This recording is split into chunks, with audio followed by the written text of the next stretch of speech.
Bueno, tenemos el gusto y ahora toca el turno a nuestro estimado amigo, maestro Héctor Cos, que además es doctor honoris causa.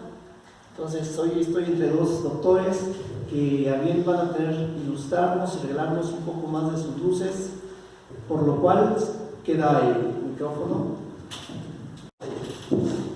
Agradezco la invitación al Círculo de Estudio. Muchas gracias, José. Doctor Bruno, qué brillante ponencia. Gracias, amigo. De verdad creo que fue muy claro el doctor.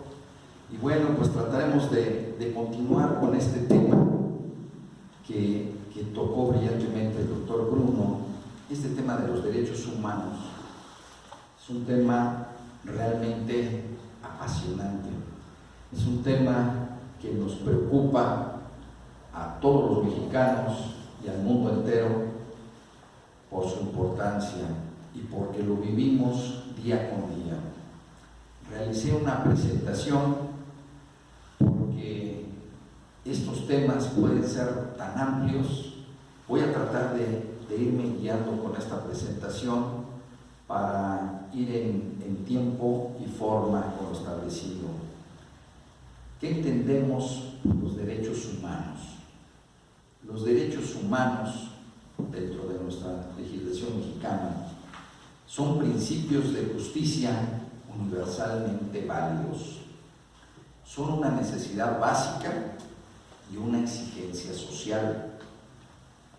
Son libertades fundamentales, tanto en su problemática filosófica, religiosa, política, social, que han sido una preocupación desde tiempos históricos, como lo veíamos en la anterior ponencia, pero su reconocimiento constituye un fenómeno relativamente muy reciente. Y aquí quiero enfatizar un principio que nos preocupa mucho a los mexicanos: los derechos de la mujer. Más adelante los tocaremos. Las garantías individuales establecidas en nuestra legislación mexicana, de ahí viene lo apasionante para los mexicanos. Realmente los mexicanos fuimos, somos y seguiremos siendo una piedra fundamental en la legislación mundial de derechos humanos. Hemos sido pioneros en ese reconocimiento y ejemplo ante el mundo. Vamos a ver que el generalísimo de América, don Miguel Hidalgo y Costilla, promulgó en Guadalajara el 6 de diciembre de 1810 el famoso Bando de Hidalgo, con un sentido libertador en el que declaraba abolida la esclavitud, cuando en muchas otras potencias todavía esa situación siguió por muchos años después. Posteriormente, Ignacio López Rayón, en los elementos constitucionales escritos en 1812, sentó las bases de un Estado autónomo.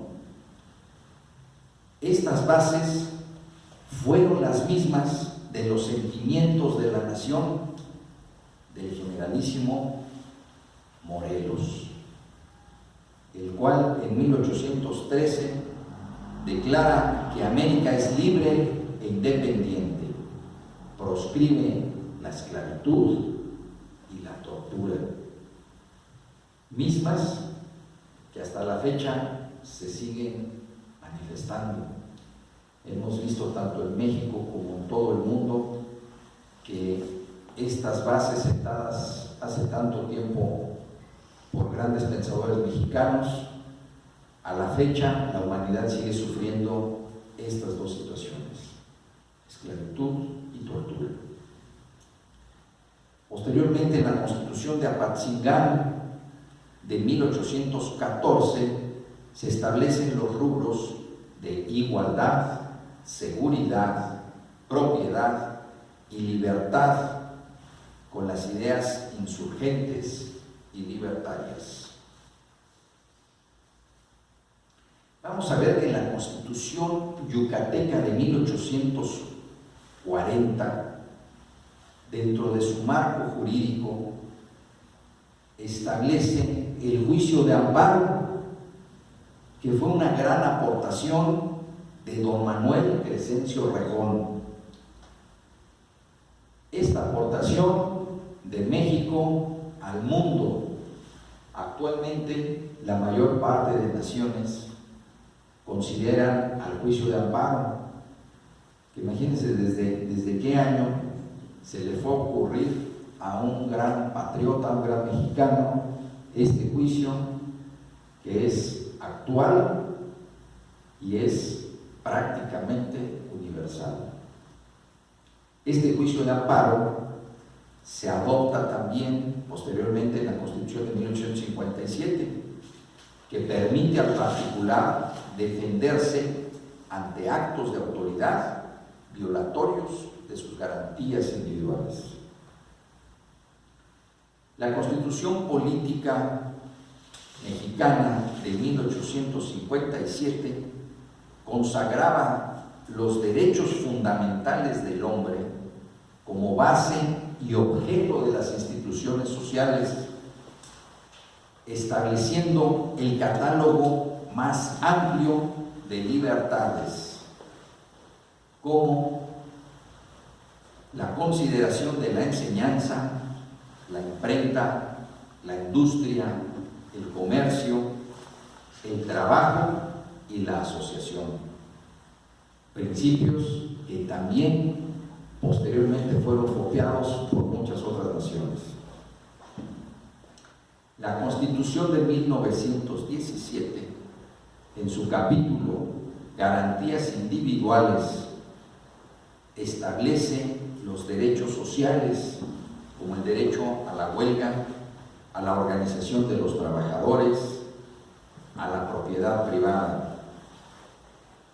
Y esta Constitución de 1917 es la primera en el mundo en reconocer estos derechos, así como el derecho del asilo político, que ahorita nos tiene en una situación un poco encrucijada con los vecinos del norte y del sur. Y seguimos viendo que esta filosofía de mexicanos sigue siendo actual y en su momento fue de punta, y sin embargo seguimos sufriendo esas consecuencias. ¿Cuáles son las características de los derechos humanos? La primera característica, que son universales porque son propios de la persona humana. Son irreversibles porque no admiten ninguna restricción. Son inviolables porque no pueden ser violentados. Y son internacionales porque no tienen fronteras los derechos humanos.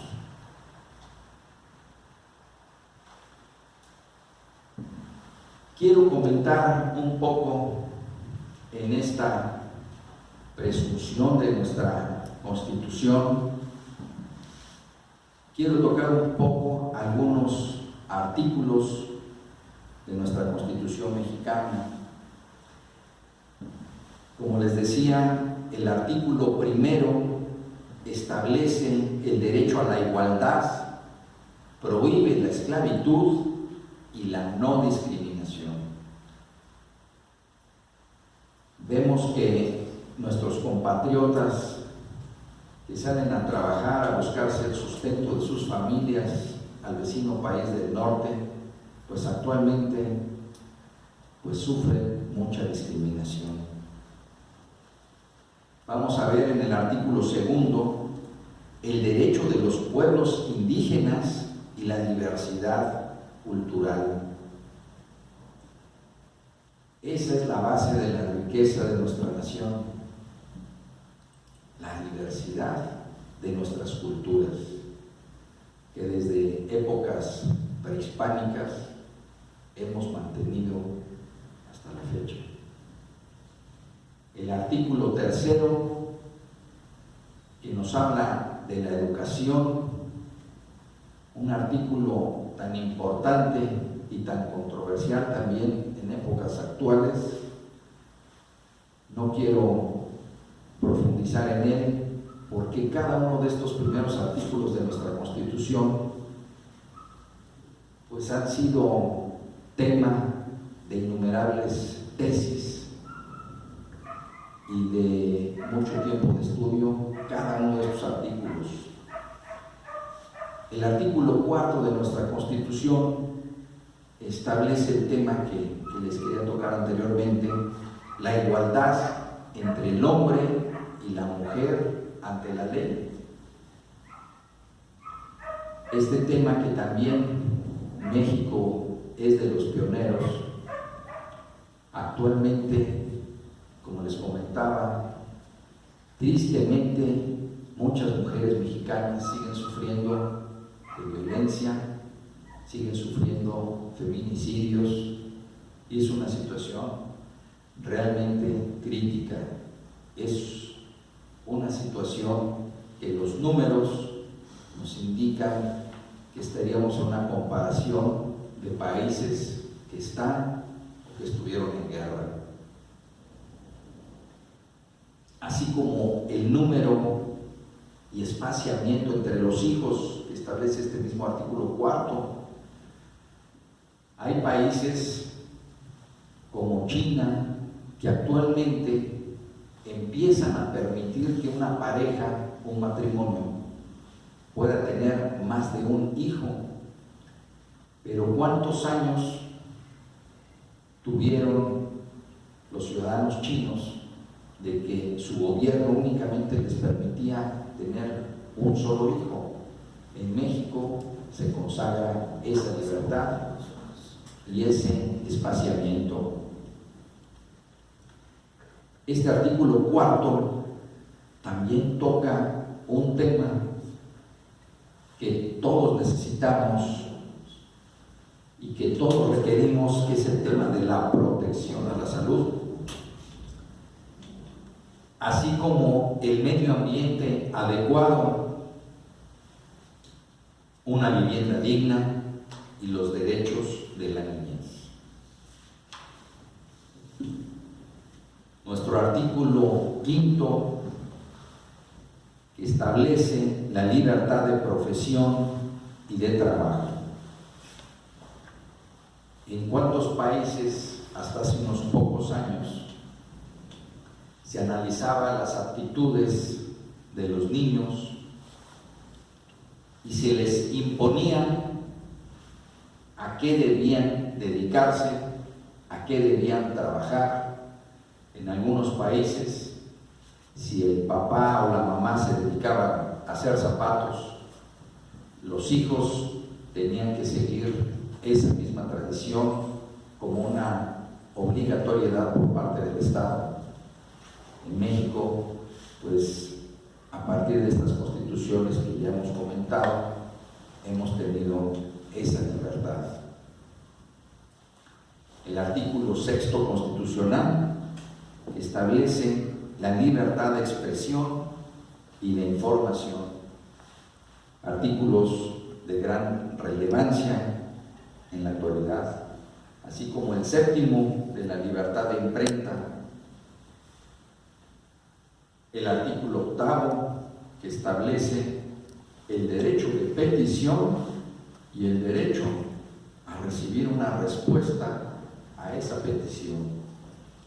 Cualquier ciudadano mexicano puede consultar a cualquier autoridad federal, estatal o municipal, y estas autoridades tienen la obligatoriedad de contestarnos a todos los ciudadanos.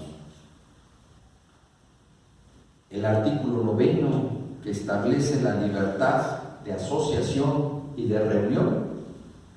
Por eso estamos aquí con mi amigo José, el doctor Bruno, gracias a esta libertad de podernos reunir pacíficamente gracias a este trabajo de estos grandes mexicanos. Y estoy llegando a un artículo muy curioso en el que también, posteriormente, de acuerdo a sus preguntas, puede ser un artículo sumamente amplio. El artículo 10, que establece la libertad de poseer armas en nuestro domicilio para seguridad y legítima defensa de los moradores. Este artículo tal vez un poco controversial para algunas personas, sin embargo, es un derecho que tenemos consagrado todos los mexicanos y que realmente ahorita estamos viviendo una situación de inseguridad con índices de criminalidad y de homicidios a niveles también de países que se encuentran en guerra. Y sin embargo, muchas personas tienen miedo a hacer uso de este derecho. ¿Por qué? Porque este artículo 10 constitucional nos lleva a las leyes secundarias, que es la Ley Federal de Armas de Fuego y Control de Explosivos, su ley reglamentaria, el reglamento correspondiente, en el cual dice que efectivamente todos los mexicanos podemos tener armas para defendernos, defender a nuestra familia, nuestro hogar, nuestro patrimonio, con la salvedad de que hay que registrar esas armas ante la Secretaría de la Defensa Nacional, y también establece ciertos límites en los calibres. Es decir, se permite hasta el calibre del 38 especial, los menores, que serían 22, 32, 380 y 38 especial. Si por ahí mi vecino saca un AR-15, un AK-47 y dice que con eso quiere defender a su familia, pues sí, definitivamente estaría transgrediendo la ley, la Constitución, estaría en un tipo penal, estaría cometiendo un delito. Pero si cualquiera de ustedes, cualquiera de nosotros, nuestras familias, un servidor que pues nuestras raíces vienen de provincia, mi familia que es de Guanajuato, de Michoacán, pues por allá la gente no concibe, el sueño no concibe dormir en paz si no tiene la 38 debajo de la almohada. Y sin embargo es gente pacífica, es gente que se dedica a los cultivos lícitos del maíz, del trigo, etc. Y bueno, pues este tema, como todos los que les decía, como cada uno de los artículos, nos puede dar para hacer tesis y tesis, pero pues, sin embargo ha habido estudios, principalmente en el vecino país del norte, donde ejercen mucho este derecho, el derecho a poseer armas, en el que pues realmente vemos en muchos barrios de los países donde la gente está acostumbrada a ejercer este derecho, que las bardas de su casa son así chiquitas, no viven enrejados como vivimos aquí en la Ciudad de México y en gran parte del país, que todo el mundo tenemos protecciones y seguridad, etcétera, por la situación de los robos en casa habitación. En esos países donde existe este derecho, pues prácticamente ese delito de robo a casa habitación pues es en unos porcentajes muy insignificante comparado con México, Centro y Sudamérica, porque pues realmente sabe, ¿no? La gente que le gusta dedicarse a lo ajeno, pues saben que como la gente tiene el derecho a poseer armas y a defender su familia, sus posesiones y su casa, pues saben que normalmente si cruzan esa bardita chiquita, si abren esa puerta que solamente tiene una chapita en una puerta de madera, pues saben que se van a enfrentar a una escopeta, saben que se van a enfrentar a un arma, y esos delitos pues realmente son muy insignificantes comparados aquí en México. El artículo 11 constitucional, que establece la libertad de tránsito,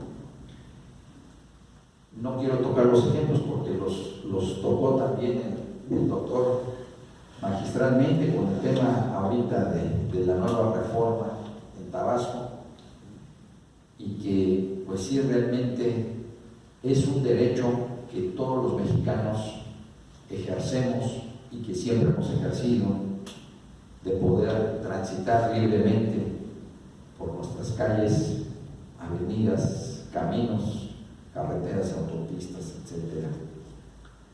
El artículo 12 que establece la igualdad social, el 13 la igualdad ante la ley y a no ser juzgado por leyes privativas ni tribunales especiales. En otras partes del mundo existen esos tribunales especiales. En México, gracias a esta brillante constitución, pues nadie puede ser juzgado por tribunales especiales ni por leyes privativas, salvo el caso del fuero de guerra, que no es una garantía ni un privilegio para los miembros de las Fuerzas Armadas, sino al contrario. Ahí sí, con otro ejemplo anterior, ahí sí se establece una pena punitiva y privativa de libertad en el caso de la desobediencia, por el ejemplo de los rayos. Ahí definitivamente ese fuero militar establece ese tipo de delitos. El artículo 14, derecho a la vida, a la libertad, a la no privación de las propiedades, posesiones o derechos, sino mediante juicio ante tribunales competentes. Aquí el ejemplo sería pues la ley de extinción de dominio, que vemos que todo tiene que tener una garantía y mediar un juicio ante tribunales legalmente establecidos. La garantía de legalidad y el derecho a la no aplicación retroactiva de la ley en perjuicio de persona alguna. También es una brillante aportación que ha sido copiada por muchas naciones. El artículo 15, que establece la no extradición a países en donde se alteren las garantías y derechos previstos en esta Constitución.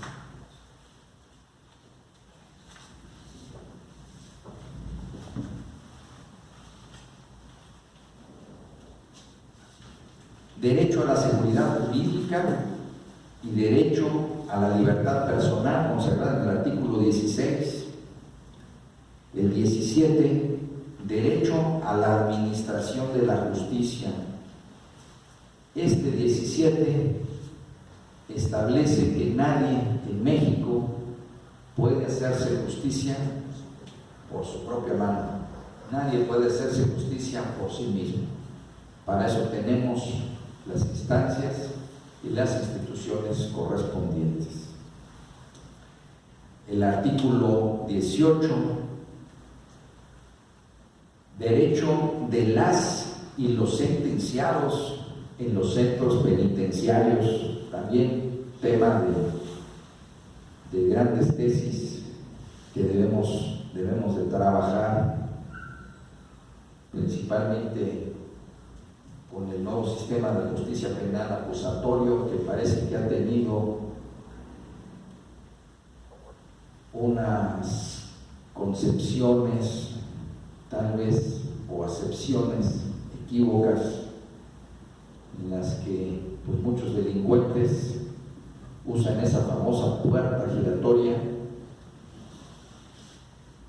Quiero hacer un paréntesis en este sentido, así como presumimos los mexicanos de tener todas estas garantías, todos estos derechos humanos consagrados en nuestra Constitución, y que en otros países no se respetan, no se restringen. Dicen que los mexicanos aplicamos mucho la ley del péndulo, es decir, en 1989, antes de que existiera la Comisión Nacional de Derechos Humanos, muchas autoridades abusaban de la sociedad y cometían muchos actos violatorios a los derechos humanos. Entonces estábamos en un extremo que la población sufrió muchísimo actos se comentaban mucho en esos años las formas de las aprehensiones. Tal vez todavía una persona no había sido sujeta a juicio y sin embargo era tratada como un criminal de máxima peligrosidad. Mas, sin embargo, ahora la ley del péndulo, pues ahora estamos en el lado completamente opuesto, ¿no? Que ahora pues, muchos delincuentes abusan de estas garantías, abusan de la ley, abusan de las facultades de la Comisión Nacional de Derechos Humanos y de las comisiones estatales y de las organizaciones no gubernamentales. Y pues realmente vemos, y no decimos nombres, pero vemos tanto delincuente que anda libre, delincuentes de cuello blanco y de cuello gris y de cuello negro, gracias a qué, pues a esa ley de péndulo, ¿no? De que no supimos tomar un equilibrio como muchos otros países han logrado hacerlo, países que se distinguen por valores. Quiero poner nada más un solo ejemplo, que es Japón.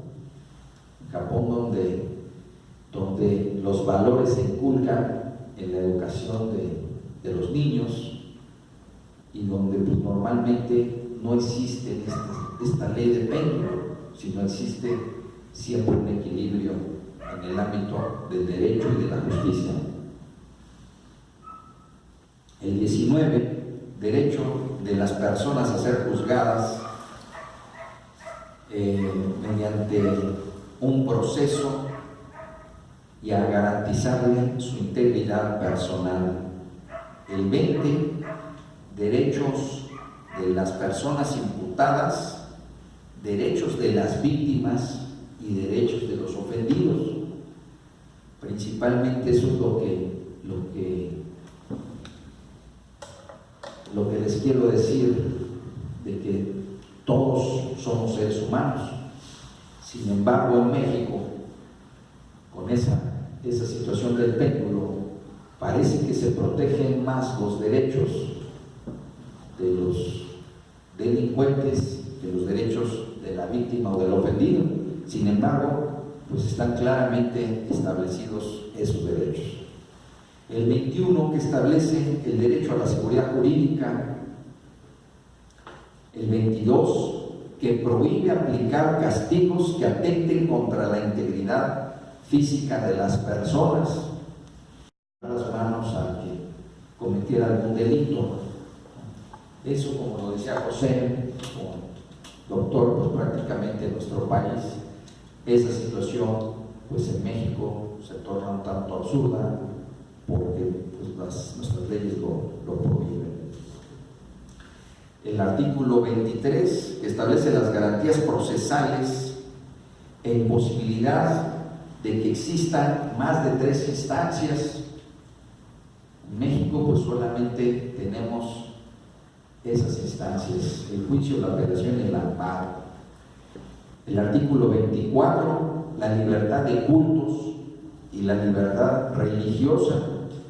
No me quiero meter en temas religiosos porque precisamente esta Constitución establece la laicidad, pero asimismo esa laicidad es el derecho de que todos los mexicanos puedan profesar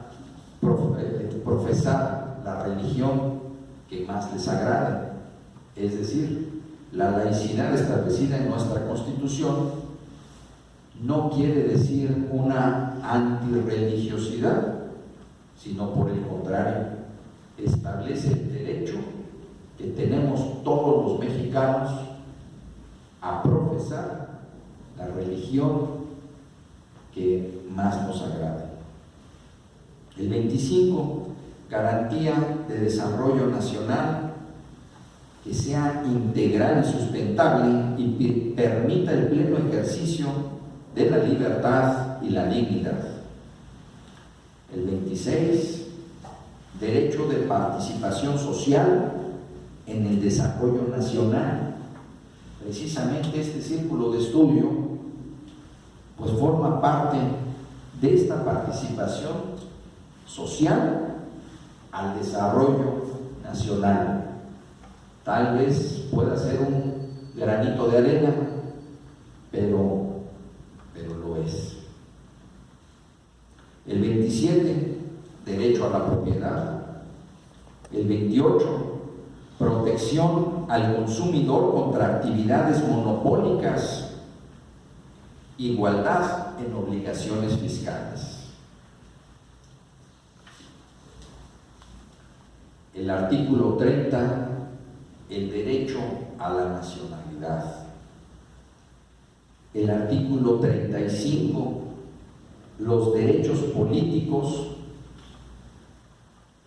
y el derecho a participar en la defensa de la nación.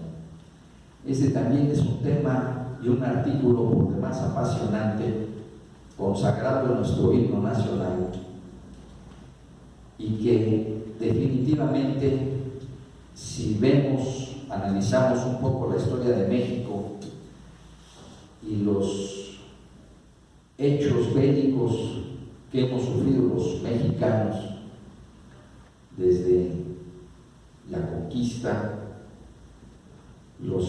las guerras, las invasiones que hemos sufrido por parte de muchas potencias extranjeras, yo les dejo de tarea una consulta. ¿Creen que tenemos la garantía de que México no vuelva a sufrir una invasión a su integridad, a su soberanía nacional? Pues yo creo que no tenemos la garantía. Tenemos acuerdos internacionales con grandes potencias de que nos pueden proteger de alguna invasión, incluso de otra potencia, mas sin embargo, pues a veces vemos que esos tratados no cumplen su palabra de honor. Este es el caso de Argentina con la guerra de las Malvinas, en donde Argentina tenía convenios con Estados Unidos de protección ante casos de una invasión, pero sin embargo Estados Unidos también tenía convenios con Inglaterra. Entonces, pues como decimos los mexicanos, el hilo se rompe por lo más delgado. Entonces, realmente es un derecho que debemos ejercer siempre, y es un derecho que, al estar establecido en innumerables convenios internacionales y en nuestra legislación y en nuestra Constitución, las Fuerzas Armadas representan este derecho, la garantía que tenemos todos los mexicanos de defender nuestra integridad, nuestra independencia y nuestra soberanía de la nación. El artículo 39, el derecho a decidir la forma de gobierno. Muy importante, no quiero redundar, el 103 y el 107 del juicio de amparo, el famosísimo artículo 123, que hay hasta calles que llevan este nombre, porque es el derecho al trabajo, a la libertad sindical y a la previsión social, también siendo un tema de punta a nivel mundial. El 130, la asociación entre particulares en materia religiosa. Bueno, la presentación que preparé para ustedes, creo que llevo un 20%, por aquí queda un poco el resto, pero no quiero caer en aburrir a nadie. Queremos ser respetuosos del tiempo acordado. Les agradezco a todos ustedes su atención y les reitero mi agradecimiento a José y al doctor Bruno. Muchas gracias.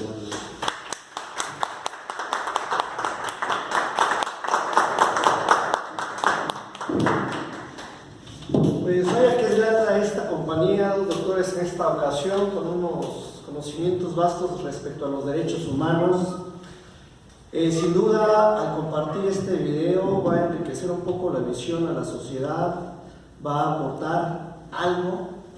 Y bueno, pero no nos vamos a quedar en ese algo que va a aportar, ya quedan invitados para otra ocasión. Bueno, además que están, pues vaya, muy afilados en el conocimiento de temas que esta sociedad requiere.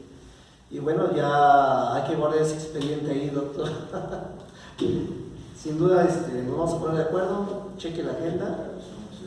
Cordialmente, esta es su casa y tendremos que puntualizar temas, me vienen a la mente como el de una aparente inducción a un estado de indefensión en la aplicación de una política cuando se prohíbe y se limita o se restringe ese artículo 10, ¿no? O sea, si se compara cómo se ejerce y cómo está concientizada esa población en donde el índice es menor, dices, ¿por qué será? A lo mejor algunas causales ya deben de existir y analizadas, que poniéndolas sobre la mesa nos podrían dar una visión incluso para nuestros representantes que a veces se polarizan las visiones. Doctor, muchas gracias. A ti. Nos estamos viendo la próxima sesión. No sé, el 28 de agosto estaremos con nuestra siguiente sesión. Vamos a hacer llegar el tema a tratar. Obviamente, como vemos el día de hoy, a veces son tan vastos los temas que solamente aportan una cantidad y dejan ver el océano, ¿no? El horizonte de las probabilidades a divagar, o más bien para buscar, ¿no? Les agradezco mucho. No sé si tengan alguna pregunta, doctores. Sí, adelante. Sí, adelante, por favor. Bueno, me pareció muy interesante las conferencias. Nosotros que trabajamos en Morena, a través de varios grupos, podríamos decir, géneros de trabajo, respecto al doctor, principio de pro persona. Me queda muy claro que es universal, es claro, pero cuando uno trabaja en aspectos ya sociales, ¿cómo se debe de interpretar este principio cuando se habla ya de derechos colectivos? En este caso no podríamos decir grupos vulnerables, pero sí en la sociedad sí se encuentra esa problemática. Se maneja en ese aspecto el amparo, pero ¿cómo lo podemos interpretar? Me viene a los casos en cuanto ahorita tenemos el problema de los ambulantes. Ahí se transfiere un principio constitucional, un artículo al 5º constitucional. La economía no está ahorita avanzando en trabajo. Entonces, en la Ciudad de México se están llevando a cabo programas de equidad, el ambulantaje, y pues nosotros sabemos que esas personas tienen que trabajar para sostener a familias. En caso de mujeres, tenemos el problema de los feminicidios, como muy bien lo planteó el doctor. En el Estado de México había un caso de niñas que han sido jóvenes. Estuvimos trabajando ahí por la problemática. Es un número muy grande de niñas desaparecidas en caso de delito de trata de personas. Yo vengo del Tecama, trabajo del grupo de mujeres, aproximadamente 5 niñas diario, podríamos decir, en escuelas primarias, secundarias y diario. O sea, eso es una cifra muy alta para México, ¿no? El Estado de México es ya el primer estado a nivel nacional que hay desaparición de niños, de niñas principalmente. Y también, como usted lo había comentado, el tema de las manifestaciones. Entonces, ¿cómo podemos? Se habla de derechos colectivos, el principio pro persona, o cómo podemos interpretar para ir ya ante la Corte Interamericana, un amparo, o cómo va más allá de ese principio de pro persona. ¿Cómo se debe de interpretar? Está esperando porque, bueno, no es pregunta, ya es ponencia esa. Indígenas, ambulantes, mujeres, género. Sí, pero aunque sea ponencia, está muy interesante. Trataré de dar alguna respuesta. Los derechos colectivos, por ejemplo, se presentó un amparo para proteger en contra de el jardín Hidalgo, los jardines de Coyoacán, ya que ya como derecho colectivo de los que vivían ahí, tienen unas asociaciones, presentaban un amparo, y entonces el derecho colectivo a veces no es tan amplio como pareciera. El juez de distrito limitó solamente, no a la asociación, porque la asociación es un ente ficticia, entonces desechó el amparo. Se fueron a la revisión y confirmó el colegiado que no procede. Tienen que ser personas los derechos colectivos.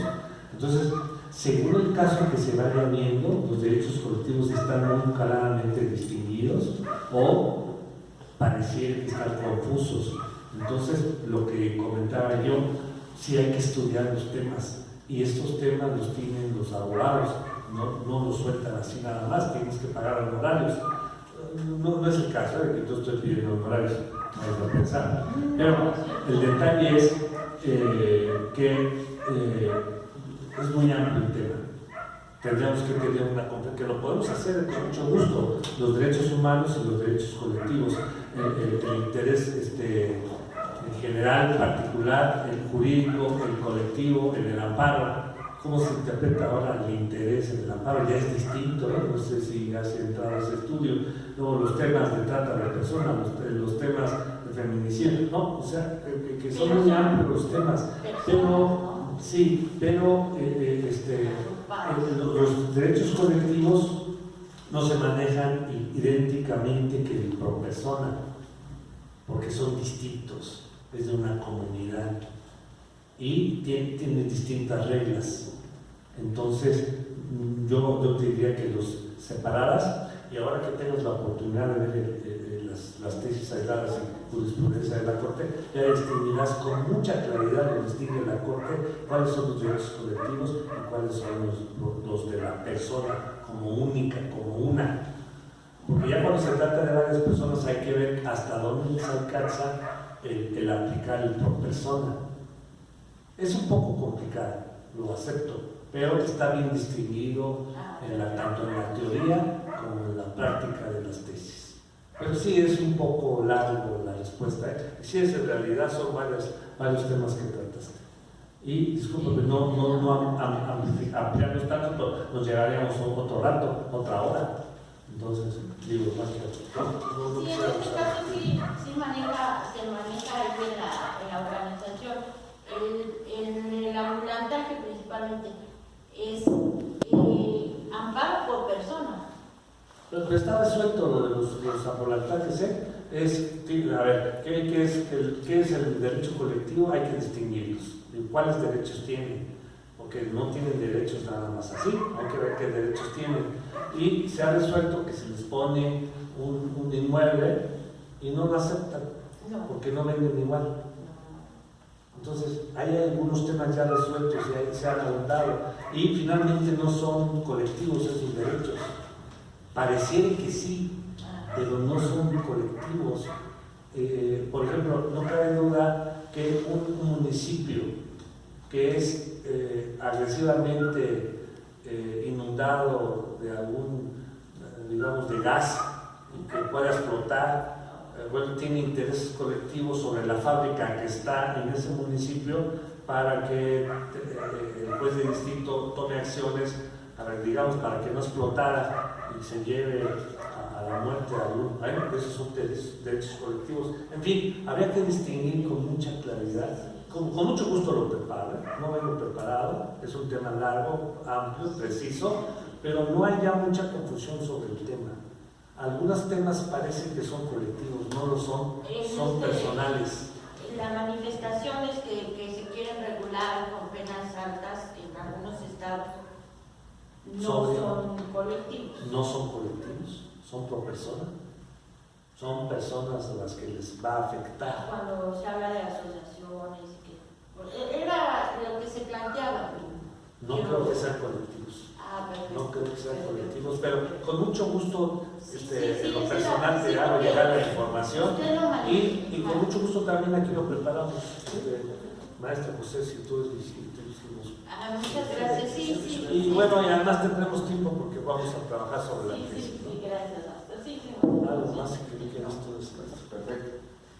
Pues bueno, quedan cordialmente invitados a invitar más personas para la siguiente sesión. Será el 28 de agosto, miércoles 28 de agosto a las 6 de la tarde, en Mixtecas 177, Colonia Cusco, Delegación, Alcaldía de Coyoacán, Ciudad de México. Y bueno, para que nos den el honor y la oportunidad de llegar a sus casas, por sus redes, en su celular, que nos regalen de su tiempo, pues lo compartiremos por Face y por YouTube. Veremos el mecanismo. De entrada nos está apoyando Club Shop para su difusión. El Club Ciudadano Concientiza, Participa y Transforma, que será una vía, los correos de los doctores. Y bueno, a ustedes les haremos llegar también, nos dejan sus datos para si nos hacen el favor de compartir el contenido, iremos intensificando el alcance de esta. Por su atención y su tiempo, muchísimas gracias. Gracias a José Suárez. Gracias.